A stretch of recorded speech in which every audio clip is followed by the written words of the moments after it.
Hello students, मेरा नाम तुषार भारद्वाज और ये आपका अपना फेवरेट चैनल साइंस वर्ल्ड। आज की वीडियो में हम क्लास 10th की केमिस्ट्री का एक इम्पॉर्टेंट टॉपिक डिस्कस करने वाले हैं, वो है कैटिनेशन। कैटिनेशन क्या होता है? देखिए, वैसे लॉन्ग क्वेश्चन तो नहीं आता है इस टॉपिक पर, लेकिन शॉर्ट क्वेश्चन के आने के काफ़ी चांसेस होते हैं, ठीक है। और अगर चैप्टर की बात की जाए तो क्लास 10th की केमिस्ट्री का जो एनसीईआरटी के सीक्वेंस के अकॉर्डिंग नंबर है वो है chapter number 4, carbon and it's a compound. ठीक है, तो कार्बन की बेसिकली एक प्रॉपर्टी है जिसको हम कैटिनेशन बोलते हैं। तो आज के वीडियो में हम ये सारी चीज़ें क्लियर करेंगे कि भाई कैटिनेशन क्या होता है, उसके लिए क्या आप एग्जाम्पल ले सकते हैं, ठीक है, सब कुछ क्लियर करेंगे कैटिनेशन के बारे में। तो चलिए स्टार्ट करते हैं आज के वीडियो का टॉपिक, व्हाट इज कैटिनेशन। देखिए, कैटिनेशन को समझने से पहले हमें कार्बन के बारे में समझना होगा कि कार्बन कौन से ग्रुप में एग्जिस्ट करता है और कौन से पीरियड में एग्जिस्ट करता है। कार्बन क्या शेयरिंग करता है इलेक्ट्रॉन्स की, या फिर वो गेन और लॉस करता है। ये सारी चीज़ें हमें मालूम होनी चाहिए, तभी हम कैटिनेशन को अच्छे से समझ सकते हैं। तो सबसे पहले डिस्कस करते हैं कार्बन के बारे में कि कार्बन का एटॉमिक नंबर कितना होता है, 6। ठीक है, अगर आपको वैलेंसी निकालने में कंफ्यूजन है, थोड़ा भी डाउट है, तो मेरी रिक्वेस्ट है डिस्क्रिप्शन बॉक्स में आपको वैलेंसी कैसे फाइंड की जाती है एक ऐसी वीडियो का लिंक मिलेगा, आप उसको ज़रूर देखिएगा। ठीक है, छोटी वीडियो है, ज़्यादा समय नहीं लगेगा, आप इस पर बढ़ा के देख सकते हैं। क्लियर? तो उससे क्या फ़ायदा होने वाला है कि आपको केमिस्ट्री का जो बेसिक टॉपिक है ना, valency, how to find valency, ठीक है, तो ये सारी चीज़ें आपको बहुत आसानी से क्लियर हो जाएंगी।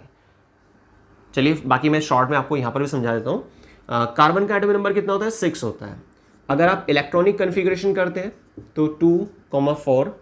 अब यहाँ पे आउटर मोस्ट शेल में कितने इलेक्ट्रॉन आ रहे हैं, 4। ठीक है, गेन और लॉस के केस को समझने के लिए हम 4 से ही कंपेयर करते हैं कि भाई 4 से अगर कम वैलेंस इलेक्ट्रॉन है तो लॉस कर देगा, 4 से अगर ज़्यादा वैलेंस इलेक्ट्रॉन है तो वो क्या करेगा, गेन करेगा। क्लियर? तो इसी को हम बोलते हैं गेन और लॉस। लेकिन जिस एलिमेंट की कन्फिग्रेशन में हम देख रहे हैं कि आउटर मोस्ट शेल में 4 ही इलेक्ट्रॉन आ गए, तो वो तो ना गेन करेगा ना लॉस करेगा, वो क्या करता है, शेयरिंग करता है। जैसे कि एग्जांपल ले लीजिए, कोई दो व्यक्ति हैं, रामू और एग्जाम्पल्स में सबसे ज़्यादा यूज होने वाले नाम रामू और Shyamu.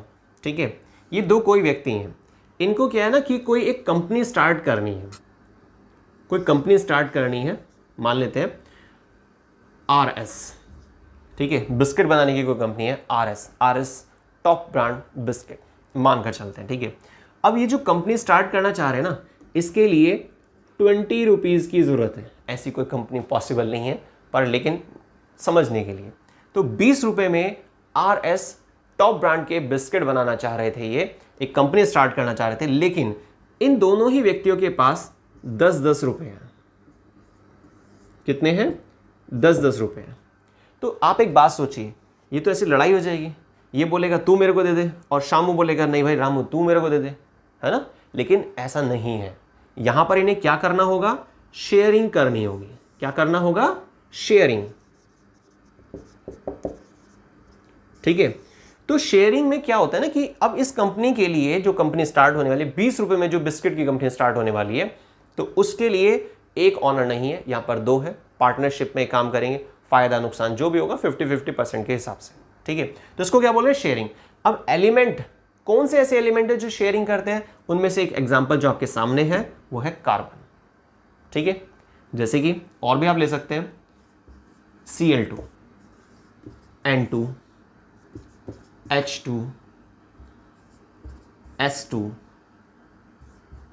CH4, C2H6।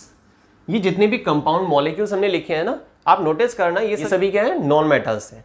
S2, Cl2, N2, H2, CH4 मतलब मीथेन, C2H6 मतलब कि ईथेन।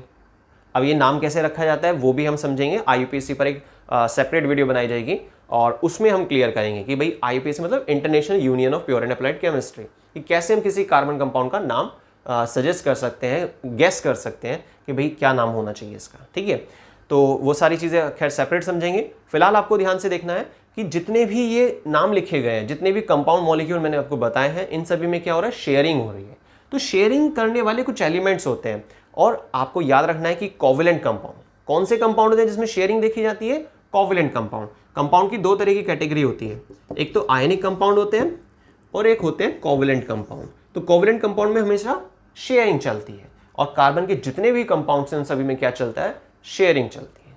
ठीक है, और क्यों चलती है, क्योंकि कार्बन के आउटर मोस्ट शेल में 4 वैलेंस इलेक्ट्रॉन आ रहे हैं और जिसके लास्ट में 4 आएगा वो फिक्स है, शेयरिंग करेगा ही करेगा। ठीक है, इतनी बात क्लियर हो गई। ठीक, अब चलिए ये सब चीज़ें तो हमें समझ में आ गया भाई कार्बन जो है वो एक ऐसा एलिमेंट है जो शेयरिंग करता है। लेकिन हमारा टॉपिक क्या था, कैटिनेशन। अब आप सोचेंगे भाई कैटिनेशन का इस बात से क्या मतलब। कैटिनेशन की एक सिंपल डेफिनेशन होती है, self linking property of an element due to which an element combined with itself to form a long chain. मतलब मीनिंग क्या है इस बात का, कैटिनेशन एक वो प्रॉपर्टी होती है, खुद से जुड़ने की एक वो प्रॉपर्टी है किसी भी एलिमेंट की, जिसकी वजह से कोई एलिमेंट अपने जैसे ही एलिमेंट या अपनी खुद जैसे दूसरे एलिमेंट के साथ जुड़कर एक लंबी चेन बना लेता है बिना ब्रेक हुए। और कार्बन में तो बल्कि कैटिनेशन की टॉप पावर है। कार्बन किस में एग्जिस्ट करता है, 14th ग्रुप में एग्जिस्ट करता है। देखिए पीरियोडिक टेबल आपने देखी होगी, पीरियोडिक टेबल मतलब 14th नंबर, 18 ग्रुप होते हैं ना, तो यहाँ पे 14 ग्रुप की बात चल रही है। सबसे टॉप एलिमेंट कौन है, कार्बन। और कार्बन की सबसे ज्यादा कैटिनेशन पावर है। और कैटिनेशन पावर क्या है, खुद से जुड़ते जुड़ते एक लंबी चेन को बना लेना। ठीक है, और क्यों बना लेता है, क्या क्वालिटी है इसके पास, क्योंकि टेट्रावैलेंसी है, 4 से जुड़ने की क्षमता है इसकी। ठीक है, और साथ में कैटिनेशन दूसरी प्रॉपर्टी तो यहाँ पे लिखी है। ठीक है, तो इसी वजह से बल्कि बोलते भी हैं कि कार्बन के कंपाउंड या कार्बन मैक्सिमम कंपाउंड में पाया जाता है ना। बहुत सारे ऐसी चीज़ें, बहुत सारे ऐसे एग्जाम्पल हैं जिसमें कार्बन एग्जिस्ट करता है।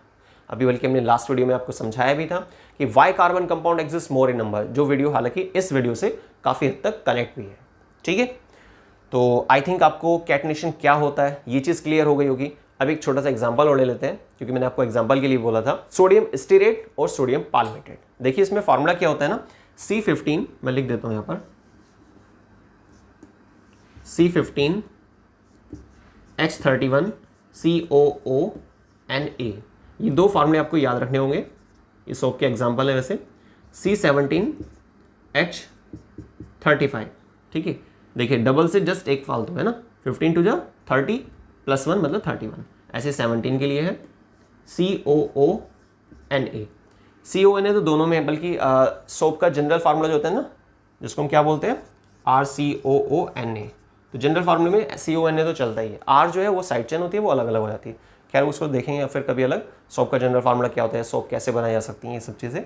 फिलहाल आपको याद रखना है कैटिनेशन क्या है। कैटिनेशन के लिए कार्बन को जो हमने सेलेक्ट किया है, क्यों सेलेक्ट किया, क्योंकि सिलेबस में जुड़ा हुआ है ना। वैसे तो काफ़ी एलिमेंट भी आप इसमें ले सकते हैं, क्योंकि सिलिकॉन भी दिखाता है इस प्रॉपर्टी कैटिनेशन की, लेकिन कम है। सबसे ज़्यादा पावर किसकी होती है, कैटिनेशन पावर कार्बन की। ठीक है, तो आज की वीडियो में कैटिनेशन को हमने क्लियर किया। क्या उसके लिए हम एग्जांपल्स ले सकते हैं समझने के लिए। कार्बन का जो बेसिक इंट्रोडक्शन है वो भी हमने इसी वीडियो में ले लिया है ना। साथ में ये भी समझा कि कार्बन कौन से ग्रुप में एग्जिस्ट करता है, 14th ग्रुप में।